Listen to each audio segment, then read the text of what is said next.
الرحمن الرحیم۔ آج ہم ایک بہت اہم ایشو پہ ڈسکس کریں گے، وہ یہ کہ سرگودا جو DHQ ہاسپٹل ہے، اس کا ایک شعبہ ریڈیالوجی ہے جس میں MRI اور CT اسکین ہوتا ہے۔ اب پرابلم اس میں یہ ہے، مریضوں کو ریلیو دینے کی بجائے وہ وبال جان بن چکا ہے۔ ایک سورس کے مطابق MRI کا جو ڈاکٹر ہے وہ ایک طویل چھٹی پر ہے اور جو ریڈیالوجسٹ ہے وہ ریٹائر ہو چکے ہیں۔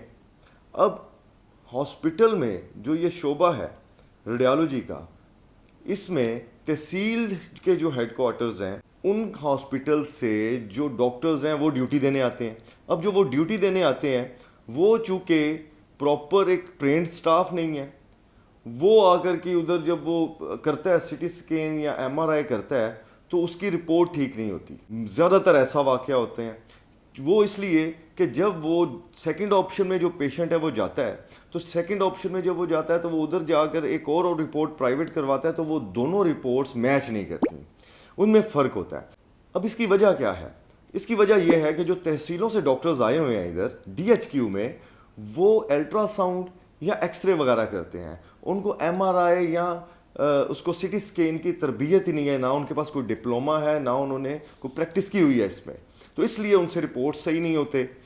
اب اس میں سفر کرتا ہے پیشنٹ۔ اچھا، یہ جو شعبہ ہے MRI کا یا جو یہ CT اسکین کا شعبہ ہے، ان میں یہ تو اس کی رپورٹ تو یہ تو وہ پیشنٹ آتے ہیں جو ایمرجنسی میں آتے ہیں، ان کو فوری رپورٹ ملنی چاہیے، مگر یہاں پہ ہو کیا رہا ہے؟ یہاں پہ یہ ہو رہا ہے کہ ان کو رپورٹس اول تو ملتی نہیں ہیں اور اگلے دن رپورٹ ملتی ہے۔ اگر ان کو رپورٹ مل بھی جائے تو وہ سیکنڈ آپشن پہ جب پیشنٹ جاتا ہے ان کو ٹرسٹ ہی نہیں ہے اس پہ، وہ سیکنڈ آپشن پہ جاتا ہے تو وہاں جا کر کی وہ رپورٹ میچ نہیں کرتی جب وہ پرائیویٹ کرواتا ہے۔ اب ڈاکٹر پرابلم میں آ جاتے ہیں، وہ پھر جو یہ ڈاکٹرز تحصیلوں سے آئے ہوئے ہیں، یہ کچھ پیشنٹس کو تو یہ ویسے ہی کہہ دیتے ہیں کہ ادھر سہولت ہی میسر نہیں ہے ہاسپٹل میں۔ اب پیشنٹ جو ہے وہ بیچارہ ایک تو ویسے ہی حالات کا ستایا ہوا ہے، اوپر سے وہ ان کو اور پرابلم ہوتا ہے۔ DHQ سرگودا ہے، اس میں جو آؤٹ ڈور ہے، آؤٹ ڈور میں سینکڑوں لوگ روزانہ آتے ہیں۔ یہ ٹیچنگ ہاسپٹل ہے تو دوسری تحصیلوں کے، میاں والی کے، خوشاب کے اور اس کے علاوہ سرگودا ڈسٹرکٹ کی تحصیلوں کے لوگ ادھر کو موو کر رہے ہوتے ہیں، تو جب اتنا پیشنٹ کا ادھر لوڈ ہوتا ہے اور وہ اگر ان میں کچھ مریض ایسے ہوتے ہیں جن کا MRI یا CT اسکین ہوتا ہے تو وہ ہو نہیں پاتا، تو ان کے جو لاحقین ہوتے ہیں ان کو فیصل آباد یا لاہور ریفر کر دیا جاتا ہے۔ اس میں ان بیچاروں کا خرچ بھی ہوتا ہے، وہ سفر بھی کرتے ہیں، مشکلات کو بھی جھیلتے ہیں، مگر اس دوران کچھ ایسے سیریس پیشنٹ بھی ہوتے ہیں جو اتنا ٹائم نہیں گزار سکتے، وہ CT اسکین یا MRI نہ ہونے کی وجہ سے، پراپر نہ ہونے کی وجہ سے وہ جہان فانی سے رخصت کر جاتے ہیں، وہ اللہ کو پیارے ہو جاتے ہیں۔ اس کا ذمہ دار کون ہے؟ اب یہ جو سٹاف، جو ڈاکٹرز جو CT اسکین اور MRI پراپر نہیں کرتے یا نہیں کر سکتے، وہ کیا کرتے ہیں؟ وہ یہ کرتے ہیں کہ پیشنٹس کو یا تو وہ سیدھا جواب دے دیتے ہیں یا پھر وہ ان کو ریفر کر دیتے ہیں دوسرے شہروں میں۔ توجہ طلب امر یہ ہے کہ شعبہ ریڈیالوجی کا نظام چلانے کے لیے تحصیل ہیڈ کوارٹر سے سٹاف منگایا گیا، وہ پراپر سٹاف نہیں ہے، وہ پراپر MRI اور CT اسکین نہیں کر سکتے، تو پیشنٹ جو ہے وہ در بدر کی ٹھوکریں کھا رہا ہے۔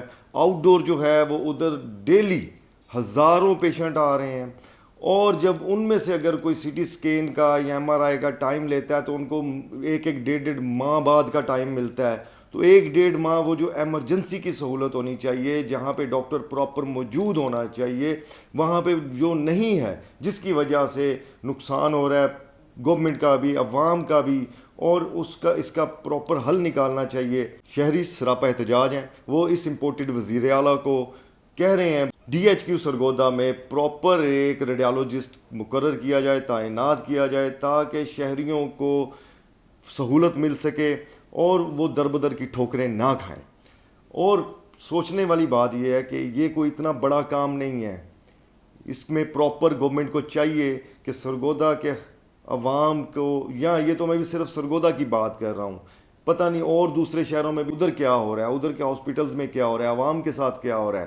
ہمیں متحد ہو کر اس مہنگائی، بے روزگاری، اصلاح قانونیت اور جہاں جہاں پہ جو عوام کے مسائل ہیں ان کو اجاگر کرنا ہے۔ اس کے ساتھ میں اجازت چاہتا ہوں، اپنا بہت سا خیال رکھیے گا۔ پاکستان پائندہ باد۔